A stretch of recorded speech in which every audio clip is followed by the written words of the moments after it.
Hoy, kaibigan, meron akong gustong pahulaan sa iyo. Ano naman yon? Isang tanong. O sige, gagalingan ko. Ano ang pagkakaiba ng balot sa itlog? Napakadali naman ang iyong tanong.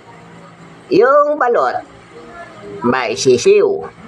Yung itlog, wala. Mali.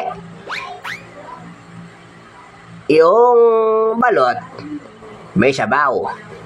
Yung itlog, walang sabaw. Mali rin. Ano? Yung balot, nasa loob yung balahibo. Yung itlog, nasa labas yung balahibo.